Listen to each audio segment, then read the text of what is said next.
Fala, meus amigos e minhas amigas ligados aqui no Dois Toques, a casa do futebol, pra gente falar do Bruno Henrique. O Bruno Henrique não joga hoje, Fla-Flu, final, primeiro jogo da final do Campeonato Carioca, mas o que a gente vai destacar do Bruno Henrique aqui é outra coisa, né? Bruno Henrique tá fora do jogo de hoje, mas tá dentro da mira da Polícia Federal e do Ministério Público. Agora, por que o STJD, mesmo o Bruno Henrique apresentando aí indícios de envolvimento com rede de apostas, familiares e tal, por que o STJD arquivou o inquérito? A gente vai observar hoje aqui no vídeo do Dois Toques a razão esdrúxula pela qual essa investigação, essa denúncia foi arquivada. E é claro, vamos falar também do Fla-Flu sem Bruno Henrique, mas com o Fluminense muito empolgado, e a nossa jornalista correspondente Bruna Meloni vai falar um pouquinho sobre esse jogo, mas depois da vinheta.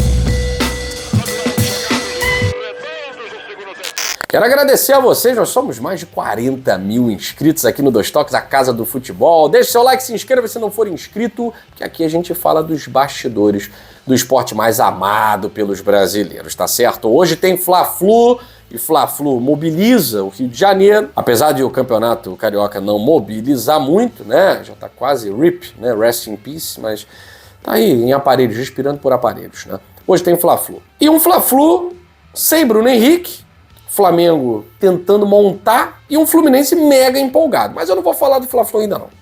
Eu vou falar do Bruno Henrique.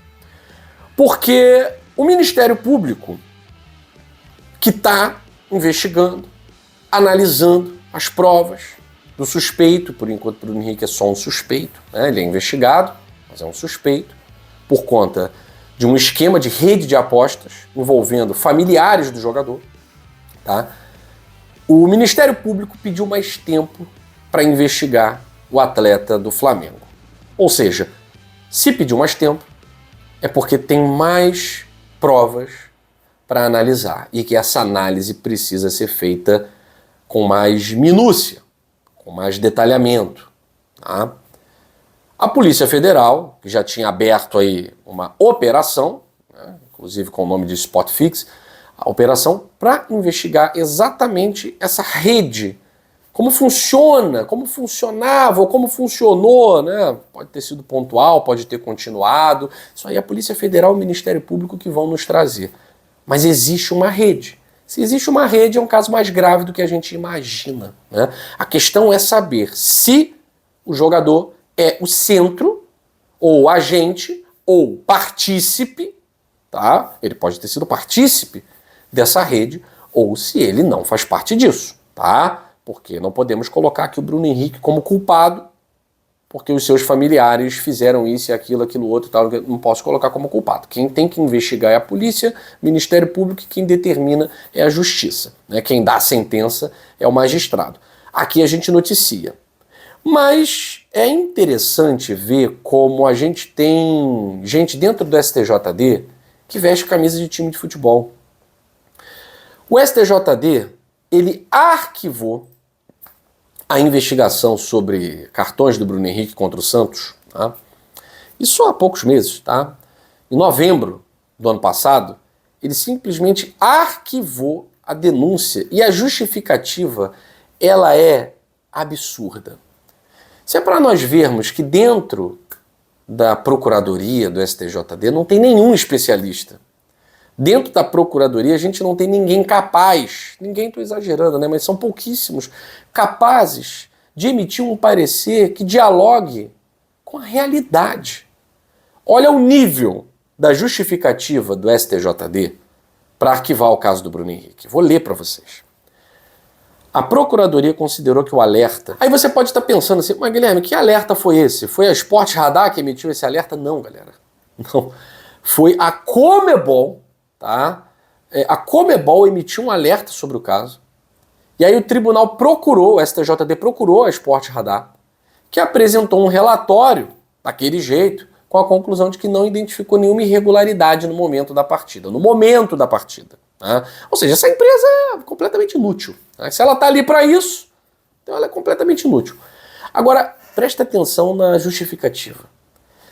Porque STJD, por esse caminho, imagine se na Inglaterra, o tribunal na Inglaterra pensasse igual aos excelentes procuradores, geniais procuradores do STJD.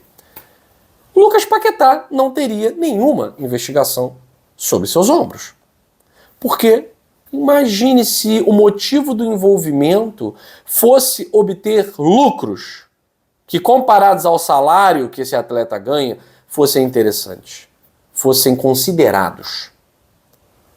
O Luiz Henrique, que recebeu um Pix de 30 mil, o que é 30 mil para um salário maior que 1 milhão? É nada. É menos de 5%. Não é nada. Então, de acordo com isso, também não tem qualquer suspeita. Pode arquivar. Porque o que é 30 mil para quem ganha... Agora, então, para quem ganha 2 milhões, 1,5 milhão, 5 milhões... Tá. O Lucas Paquetá. Quanto vocês acham que o Lucas Paquetá ganha, galera do STJD?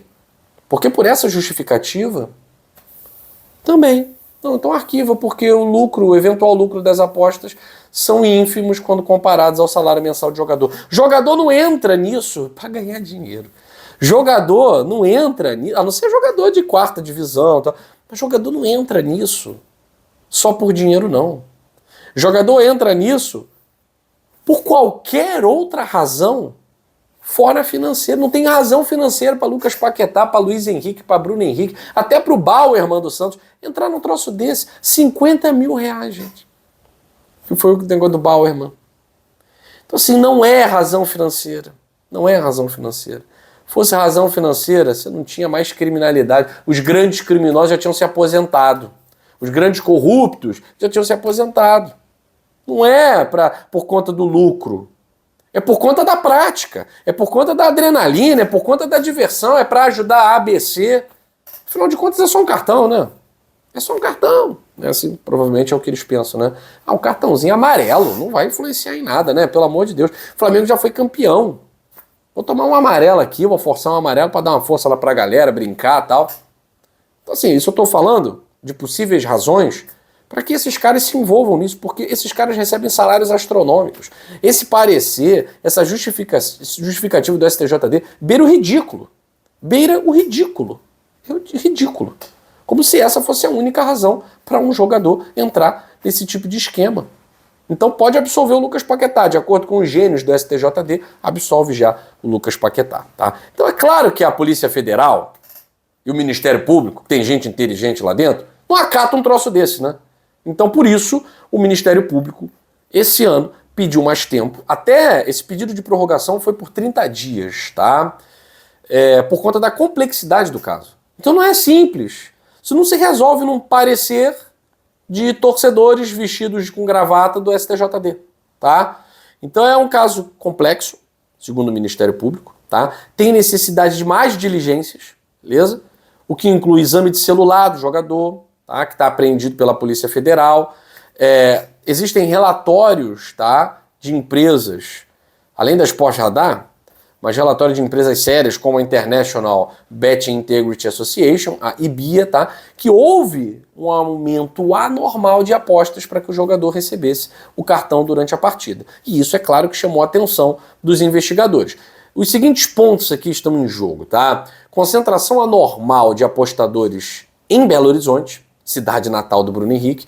Concentração de apostas realizadas por contas recém-registradas na plataforma, ou seja, não são apostadores antigos. Não é uma galera que tem costume de apostar em cartão amarelo de A, B, C, não. Foi especificamente para esse jogo. Tudo indica especificamente para esse jogo, tá? E clientes assíduos das operadoras apostando fora dos parâmetros normais, tá? Então, tudo isso é indício e tudo isso está sendo investigado. Agora, dentro de campo, eu vou deixar para Bruna Meloni falar sobre esse Fla-Flu. Olá, amigos e amigas do Dois Toques, a casa do futebol. Tudo bem? Vamos falar primeiramente de Flamengo e Fluminense, porque a final está muito próxima. Há muitas pessoas apreensivas com esse jogo, certamente. O Flamengo vem com um grande desfalque, o grande nome Bruno Henrique se lesionou, no jogo contra o Vasco, do qual o clube saiu campeão e por isso está na final. Enquanto o Fluminense vive uma fase de lua de mel com o Cano, seu artilheiro, e de deslumbre com o Canóbio, sua contratação mais cara. Para falar de Fla-Flu, temos que detalhar o caso do Bruno Henrique, que é o atacante de 2025 no clube. Ele tem 5 gols marcados, fez o gol de empate contra o Vasco, mas saiu do campo com dores. E posteriormente, o departamento médico do Flamengo, comandado pelo Fernando Sasaki, confirmou a lesão. Além disso, dificilmente o jogador flamenguista estará ao segundo jogo da final, né, para ficar bem claro. A alternativa, né, provavelmente o Juninho, recém-contratado e que voltou de lesão justamente no último sábado. Agora vamos falar do Fluminense. Bem, Cano é aí a grande aposta da torcida, porque voltou a brilhar, né? Nunca saiu dos braços dela, mas voltou a brilhar, né? Voltou a fazer gols. Então, Cano, claro, é sempre uma expectativa. E há também o Canóbio, que, como eu disse antes, deslumbrou a torcida, né? Tem se mostrado aí uma excelente contratação e muito empenhado. Mano Menezes finalmente voltou a despertar a confiança da torcida tricolor. Mas há um outro nome aí muito importante nessa final, que é o nome de Thiago Silva. Thiago Silva é sempre uma expectativa para o torcedor tricolor. Ele fez já 171 jogos pelo clube, tem 50% de aproveitamento em finais, mas nunca conquistou um carioca, né? Então, ele tá lá para realizar sonhos, a gente sabe disso. Ele quer realizar, ele quer conquistar, né, antes de se aposentar, provavelmente. Então, certamente vai chegar muito disposto. Repito, o clube nem chegou a finais do Carioca com o Thiago Silva jogando. Então, a gente imagina, né, que ele também esteja aí com uma grande expectativa para essa final. Obrigado, Bruna Meloni. A gente fica por aqui. Até a próxima edição do Dois Toques, a Casa do Futebol.